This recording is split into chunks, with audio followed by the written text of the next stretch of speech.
नमस्कार मेरे प्रिय YouTube परिवार। सबसे पहले मैं आपसे अनुरोध करता हूं कि अगले कुछ पलों के लिए अपने दिल और दिमाग को इस कहानी के साथ जोड़ ले।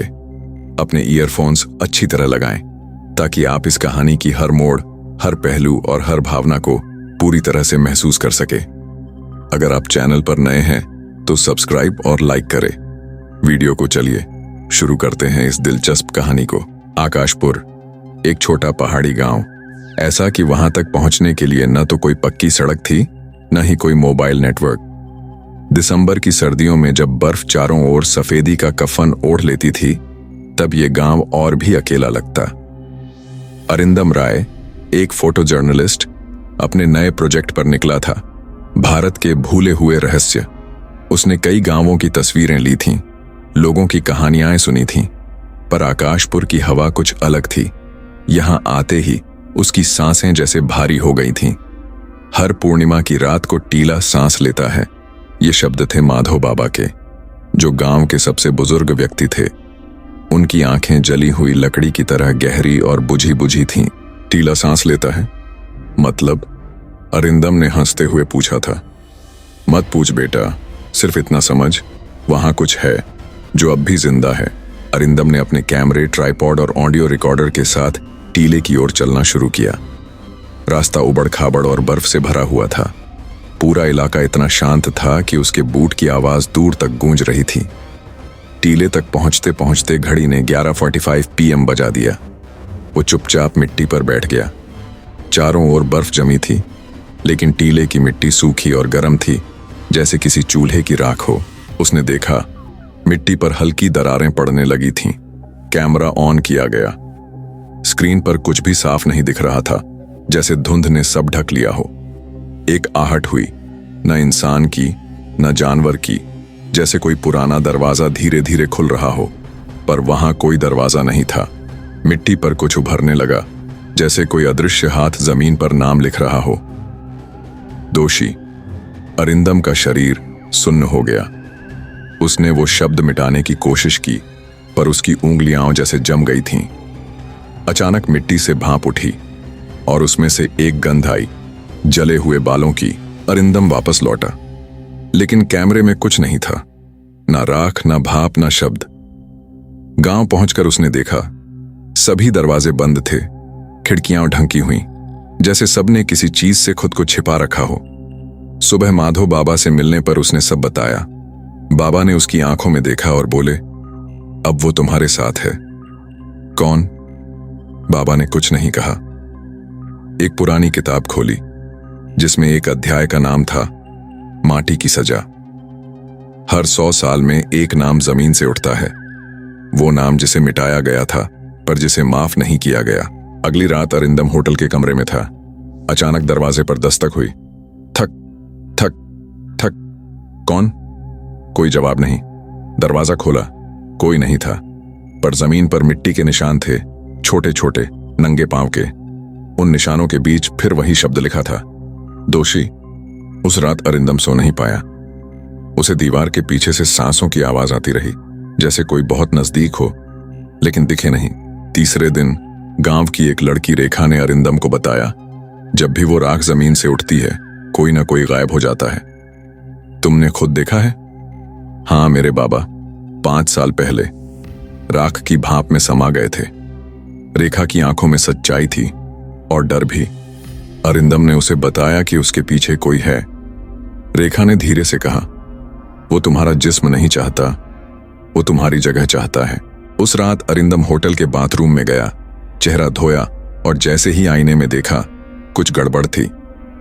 आईना उसका चेहरा नहीं दिखा रहा था, बल्कि आईने में एक धुंधली आकृति थी, सिर झुकाए हुए, लंबे बालों वाली, पर वो अरिंदम की हर हरकत की नकल कर रही थी। अरिंदम पीछे मुड़ा, कोई नहीं था। जैसे ही उसने फिर से आईने में देखा, वो आकृति अब और पास आ गई थी।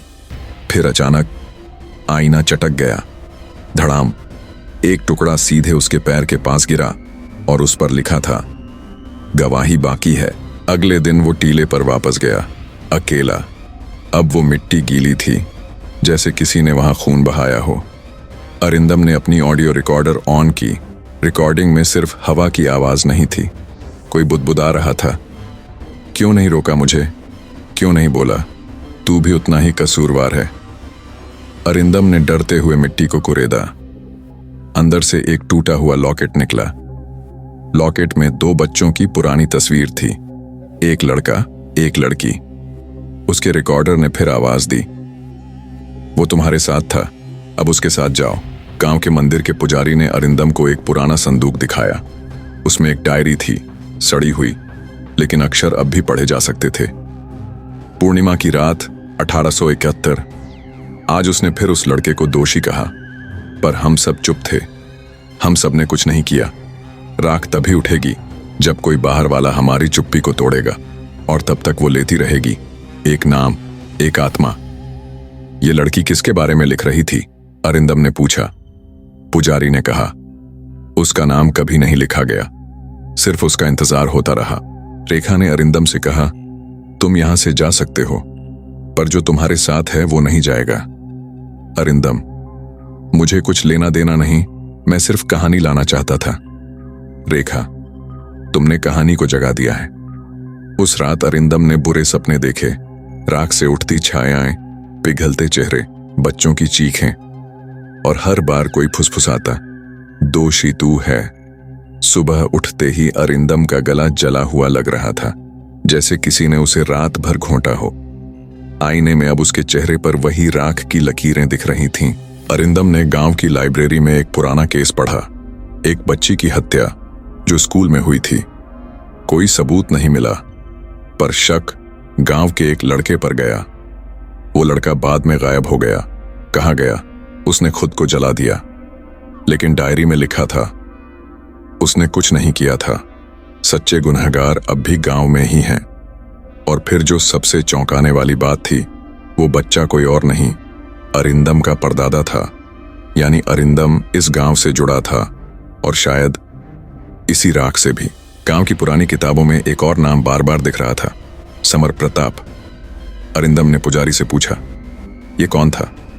पुजारी ने चुपचाप एक पुरानी तस्वीर दी, एक स्कूल, 8-10 बच्चे, और पीछे खड़ा एक लंबा युवक। उसके नीचे लिखा था, शिक्षक समर प्रताप, 1871। अरिंदम की नजर उस चेहरे पर रुकी। वो चेहरा उसे जाना पहचाना लग रहा था। कैमरे में झूम करके जब उसने तस्वीर के पास वाले एक बच्चे का चेहरा देखा, उसकी सांसें थम गईं। वो चेहरा हूबहू उसके बचपन की तस्वीर जैसा था। ये मैं कैसे हो सकता हूं? वो बुदबुदाया। रेखा ने कहा, कुछ लोग लौटते नहीं, वो दोबारा पैदा होते हैं, अधूरी कहानी पूरी करने। उस रात गांव में तूफान आया। बिजली कड़क रही थी, हवा चीख रही थी। अरिंदम अपने कमरे में बैठा डायरी के पन्ने पलट रहा था। एक पन्ना अजीब था, उस पर कोई शब्द नहीं, बस राख के निशान थे। लेकिन जैसे जैसे उसने उसे हाथ लगाया, शब्द उभरने लगे। जो दरवाजा नहीं खुला, उसकी दीवारें बोलेंगी, तू ढूंढ उन्हें जो जिंदा लाशों की तरह जी रहे हैं। तभी दीवार से ढप्प की आवाज आई, जैसे कोई अंदर से पीट रहा हो। उसने हथौड़ा उठाया, दीवार पर मारा, ईंटें ढहने लगीं। दीवार के भीतर एक पुरानी कोठरी निकली, और अंदर बंधी हुई एक लड़की की लाश, सूखी सिकुड़ी, लेकिन आंखें अब भी खुली थीं। उसकी मुंह पर कपड़ा बंधा था, और उसके सामने एक पुराना स्कूल बैग पड़ा था। पुजारी ने उस लाश को देखते ही सिर झुका लिया। वो मेरी बहन थी, उसने कहा। तुमने क्यों छुपाया? क्योंकि हम सब डरे हुए थे। हमने देखा था कि समर प्रताप क्या कर रहा था, पर कोई बोल नहीं पाया। तो क्या समर ही उसका गुनहगार था? नहीं, पुजारी की आवाज कांप रही थी। वो तो उसे बचाने आया था। गुनहगार कोई और था, जो अब भी जिंदा है। अरिंदम ने पूछा, कौन? रेखा? रेखा उस वक्त वहीं थी। उसकी मुस्कुराहट अब ठंडी लग रही थी। तुम सच जान ही गए, उसने कहा। हाँ, मैंने उसे मारा था, क्योंकि उसने मेरे पापा की सच्चाई सबको बताई थी। मैं 8 साल की थी, लेकिन मेरा पागलपन 8 साल का नहीं था। अरिंदम पीछे हटा। तो फिर तुमने सबके सामने मासूम बनने का नाटक किया? नाटक नहीं, अभ्यास था। हर 100 साल में राख किसी को चुनती है। इस बार उसने मुझे चुना, लेकिन फिर तुम आ गए, और अब राख तुमसे भी प्यार करने लगी है। उसकी आंखें राख जैसी धूसर हो चुकी थीं।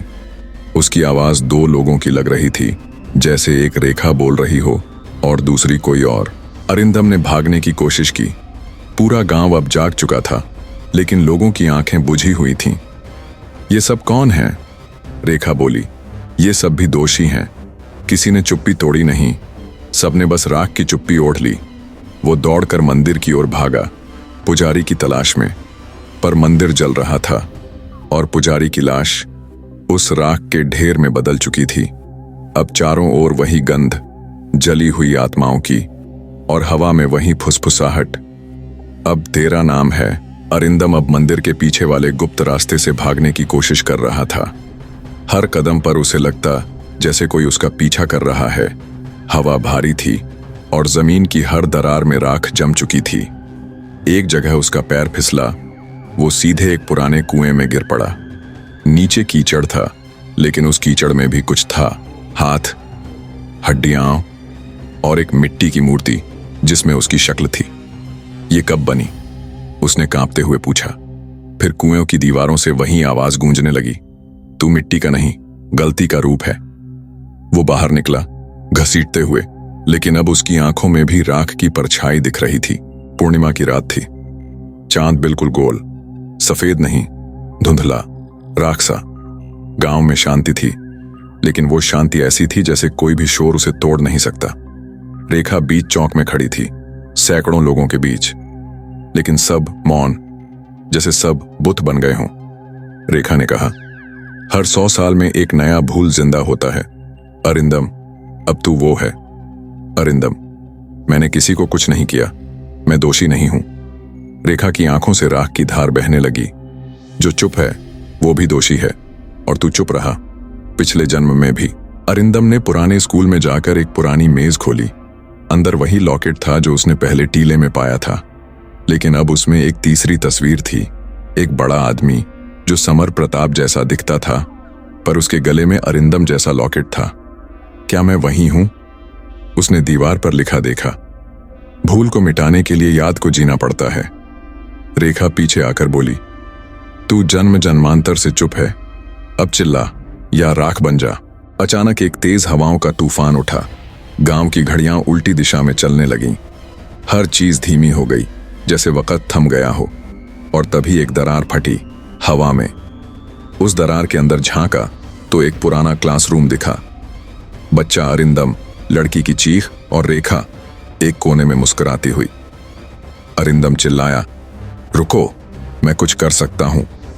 पर उसकी आवाज उस समय में नहीं पहुंच पाई। वो बस देख सकता था, अपनी ही चुप्पी को, अपनी आंखों की गवाही को, और उस लड़की की टूटती सांसों को। वर्तमान में लौटते ही अरिंदम ने गांव के बीच में आकर चिल्लाया, मैंने देखा था, मैंने सुना था, मैंने कुछ नहीं किया, मैं चुप था, और वही मेरी सबसे बड़ी भूल थी। रेखा की आंखें जलने लगीं। वो पीछे हटी और बोली, राख अब तुझसे प्यार नहीं करती, अब वो तुझसे डरती है। गांव की हवा बदल गई। लोगों की आंखों से राख बहने लगी, जैसे सदियों का बोझ उतर रहा हो। चांद पर से धुंध हटने लगी और पहली बार गांव में एक सच्ची रोशनी उतरी। गांव की हवाएं अब शांत थीं, लेकिन वो शांति स्थायी नहीं थी। अरिंदम जब मंदिर के उस स्थान पर पहुंचा जहां कभी अग्निकुंड था, वहां अब राख नहीं थी, बल्कि एक दर्पण रखा था। नहीं, वो कोई आम दर्पण नहीं था। उसमें कोई चेहरा नहीं दिखता था, सिर्फ धुंध, और कभी कभी हल्के हल्के धुंध में उभरता एक अधजला चेहरा। वो चेहरा बोलने लगा, सच बोलने से डरने वाला सबसे बड़ा गुनहगार होता है। अब तुझे दो में से एक चुनना है, या तो अपनी आत्मा की राख खुद बन जा, या उस राख में से औरों को बाहर निकाल। अरिंदम ने दर्पण को जमीन पर फेंका। वो चकनाचूर नहीं हुआ, बल्कि राख में बदल गया। उस राख में से कई कई आवाजें आने लगीं। मुझे क्यों जलाया गया? मेरी चीख किसने सुनी? मैं अब भी वही हूं। उसी वक्त में रेखा फिर से सामने आई, पर अब वो अकेली नहीं थी। उसके पीछे सैकड़ों परछाइयां थीं, हर उम्र की, हर चेहरे की। ये सब मेरे भीतर थे, हर वो आत्मा जो चुप्पी में मर गई, अब वो सब बाहर आना चाहती हैं। रेखा की आंखों में आंसू नहीं, सिर्फ राख थी। हर वो इंसान जो कभी इस शापित हवाओं में रहा था, अब एक एक कर जैसे नींद से जाग रहा था। लेकिन जागते ही उनके चेहरे डर से सफेद हो गए। उनकी जबान से सिर्फ एक ही शब्द निकल रहा था, वो लौट आई है। अरिंदम ने पूछा, कौन? रेखा ने जवाब दिया नहीं। उसने बस अपने हाथ हवा में उठाए और तब जमीन कांपी और जमीन से एक और लड़की निकली। वो लड़की जो कभी दीवार में दफन थी, अब वो आत्मा बन चुकी थी, लेकिन उसकी आंखों में नफरत नहीं थी, बल्कि सवाल था। क्या तुम अब भी चुप रहोगे अरिंदम? उसने पूछा। गांव के चौक में एक बार फिर भीड़ जमा हुई थी। रेखा, अरिंदम, वो आत्मा और सैकड़ों लोग। रेखा ने कहा, आज इस कहानी का आखिरी अध्याय लिखा जाएगा। या तो सब चुप रहेंगे या सब बोलेंगे, और राख फिर कभी नहीं लौटेगी। अरिंदम ने गांव वालों से कहा, अगर तुमने कभी कुछ देखा, कुछ सुना, कुछ महसूस किया तो बताओ। चुप्पी अब भी सबसे बड़ा पाप है। पहले एक वृद्ध औरत ने कहा, मैंने देखा था उसे ले जाते हुए, मैंने कुछ नहीं कहा। फिर एक बच्चा बोला, मैंने उसे रोते सुना था, लेकिन डरा हुआ था। धीरे धीरे सबने कहना शुरू किया, जैसे गांव की आत्मा खुद अपने जख्म खोल रही हो। जैसे ही सबने अपने सच कहे, आकाश से हल्की बारिश होने लगी। पर वो पानी की नहीं थी, वो सफेद राख की थी, शुद्ध, शांत, हल्की। रेखा अब मुस्कुरा रही थी। उसने कहा, अब वो सब आजाद हैं, मैं भी। अब ये चुप्पी टूट गई है, अब कोई चुप नहीं रहेगा। उसकी देह धीरे धीरे राख में बदलने लगी, लेकिन अब वो राख हल्की थी, निर्दोष थी। अरिंदम ने ऊपर देखा, चांद अब बिल्कुल साफ था, और पहली बार चांदनी ने उसे छुआ। गांव में अब एक नई सुबह आई थी, लेकिन अरिंदम की नींद नहीं खुली थी। उसकी आंखों में पिछली रात की राख अब भी तैर रही थी, और एक सपना बार बार उसे बेचैन कर रहा था। एक पुरानी हवेली, जिसकी एक खिड़की से एक लड़की उसे देख रही थी। उसकी आंखों में सिर्फ इंतजार था और कोई ना कोई अधूरी बात। रेखा की राख उड़ने के बाद अरिंदम ने समझा था कि अब सब शांत हो गया है, लेकिन उस खिड़की के सपने ने उसे चैन नहीं लेने दिया। उसने गांव के सबसे बुजुर्ग इंसान हरिनारायण बाबा से पूछा, बाबा, क्या गांव में कोई पुरानी हवेली है जिसकी एक ही खिड़की आज भी खुली रहती है? बाबा ने कांपती आवाज में कहा, तू उसे क्यों ढूंढ रहा है? वो खिड़की नहीं, एक चेतावनी है। अरिंदम ने जिद की। बाबा ने सिर झुकाकर कहा, वो हवेली गांव से उत्तर की ओर है, जहां पेड़ों की छाया भी रुकती नहीं। कहते हैं वहां एक आत्मा खिड़की पर बैठती है, पर कोई नहीं जानता वो किसका इंतजार कर रही है। अरिंदम ने वो रास्ता पकड़ा जो हवेली तक जाता था। पूरा रास्ता सूना, झाड़ियां और मुरझाए हुए पेड़, और बीच में एक टूटी हुई झूले की आवाज, जैसे कोई झूल रहा हो, पर दिखता कोई नहीं। हवेली आ गई। उसका रंग मिट्टी जैसा था, छतरी टूटी, दीवारों पर पुराने खून के धब्बे जैसे निशान, और ऊपर की खिड़की खुली हुई, बिल्कुल वैसी जैसी सपने में देखी थी। वहीं बैठी थी वो लड़की, सफेद कपड़े, उलझे बाल और गहरी आंखें। उसने अरिंदम की ओर देखा और मुस्कुराई, लेकिन उसकी मुस्कान में स्वागत नहीं था, वो एक शिकारी की मुस्कान थी। अरिंदम ने धीरे धीरे हवेली में कदम रखा। जैसे ही उसने पहला कदम अंदर रखा, दरवाजा अपने आप बंद हो गया। कमरे का तापमान गिर गया, दीवारों पर लगे चित्रों से खून बहने लगा, घड़ी उल्टी दिशा में चलने लगी। लड़की अब खिड़की से गायब थी। एक दबी दबी आवाज गूंजी, तू आया है तो अब कुछ छोड़ कर जाएगा। कमरे की दीवारों पर उभरे कुछ शब्द, हर खामोशी की एक कीमत होती है। अरिंदम को अब समझ आया, ये हवेली उस आत्मा की है जो किसी ने कभी भुला दिया था, जिसकी कहानी कभी कहनी ही नहीं गई। अरिंदम की नजर हवेली की दीवारों पर गई। वहां कुछ पुरानी तस्वीरें थीं, धूल से ढकी, पर अब साफ होती जा रही थीं। उनमें एक ही चेहरा था, वही लड़की जो खिड़की पर बैठी थी। कभी वो स्कूल की यूनिफॉर्म में थी, कभी शादी के जोड़े में, कभी एक बच्ची के साथ। हर तस्वीर के कोने में कुछ नाम लिखा था, माया। कभी मां की गोद में, कभी अकेली खड़ी, कभी एक आदमी के साथ जिसके चेहरे पर कालिक थी। माया कौन थी? अरिंदम ने जैसे ही उसका नाम जोर से दोहराया, हवेली में गूंज उठी एक चीख, एक कोना अचानक जलने लगा। अंधेरे में एक छाया उभरी, वही लड़की माया। पर अब उसकी आंखें खाली थीं, चेहरा अधजला, आवाज जैसे कई जगहों से एक साथ बोल रही हो। क्यों आया है? अरिंदम ने हिम्मत करके पूछा। तुमने खिड़की से मुझे क्यों बुलाया? उसने धीरे से कहा। मैंने नहीं, मेरी चुप्पी ने बुलाया। जिसने मुझे बुलाया था उसकी निशानी अब तुम हो। फिर हवेली का एक कमरा चमक उठा और शुरू हुई माया की कहानी। मैं एक शिक्षिका थी इस गांव में। मैंने सच्चाई से लड़ाई की, उस आदमी से जिसने मासूमों के साथ जुल्म किया। मुझे चुप कराया गया, जिंदा जला दिया गया। अरिंदम की सांसें थम गईं। तब से मैं इस खिड़की पर बैठती हूँ, हर नए आगंतुक को देखती हूँ। क्या वो मुझे याद रखेगा? क्या वो मेरी कहानी सुनेगा? माया ने अरिंदम की तरफ हाथ बढ़ाया। मुझे वो नाम चाहिए जिसने मुझे मिटाया, वो चेहरा चाहिए जिसने मुझे जलाया। क्या तू लाएगा मेरे लिए वो सच्चाई? अरिंदम ने सिर झुका दिया। हाँ माया, मैं तुझे तेरी अधूरी कहानी पूरी करके दूंगा। अरिंदम गांव के उस पुराने स्कूल में पहुंचा जहां माया कभी पढ़ाती थी। अब वो एक जर्जर इमारत थी, दीवारों पर काई जमी थी, लेकिन एक कमरा अब भी बंद था, रिकॉर्ड रूम। अरिंदम ने ताले को तोड़ा। अंदर किताबों की जगह राख, जले हुए कागज और कुछ अधजली फाइलें थीं। एक फाइल पर नाम था श्रीकांत अधिकारी, मुख्य व्यवस्थापक, और नीचे काले स्याही से खींचा गया था गोपनीय, शिकायतें और गवाही। फाइल के पन्ने आधे जले हुए थे, लेकिन जो बचा था वो सब कुछ बदलने वाला था। कई छात्राओं के नाम, उनकी हस्तलिखित शिकायतें। श्रीकांत ने रात को बुलाया। मैम ने मदद की, लेकिन मैम को धमकाया गया। फिर एक दिन मैम गायब हो गईं।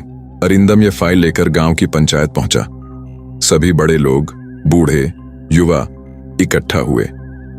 अरिंदम ने जब श्रीकांत का नाम लिया, एक औरत आगे आई, बूढ़ी मगर तेज आंखों वाली।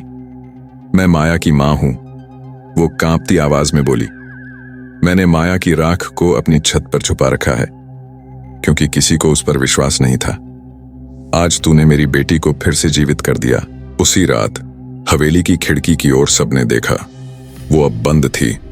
माया अब वहां नहीं बैठी थी, बल्कि हवेली की दीवार पर एक नया निशान उभर आया था।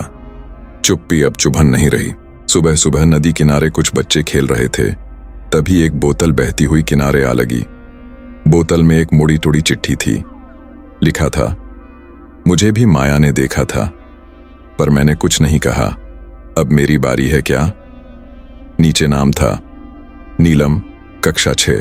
अरिंदम ने चिट्ठी देखी, पर उसमें जो डर था वो सिर्फ शब्दों में नहीं, उसकी तहों में लाल धब्बे थे।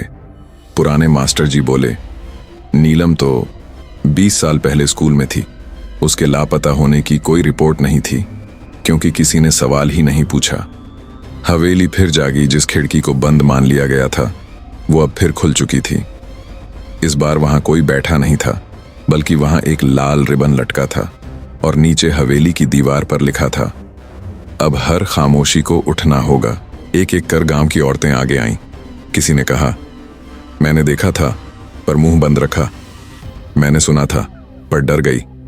अरिंदम अब समझ गया, ये कहानी किसी एक माया की नहीं थी। माया एक नाम नहीं, एक प्रतीक है। हर लड़की, हर औरत जो अन्याय की आग में चुप हो गई, वो अब इस हवेली की खिड़की पर बैठने लगी है। अरिंदम ने निर्णय लिया, अब हर खिड़की खुलवानी होगी, हर राख में दबे नाम को पुकारना होगा। हर लड़की, हर औरत जो अन्याय की आग में चुप हो गई, वो अब इस हवेली की खिड़की पर बैठने लगी है।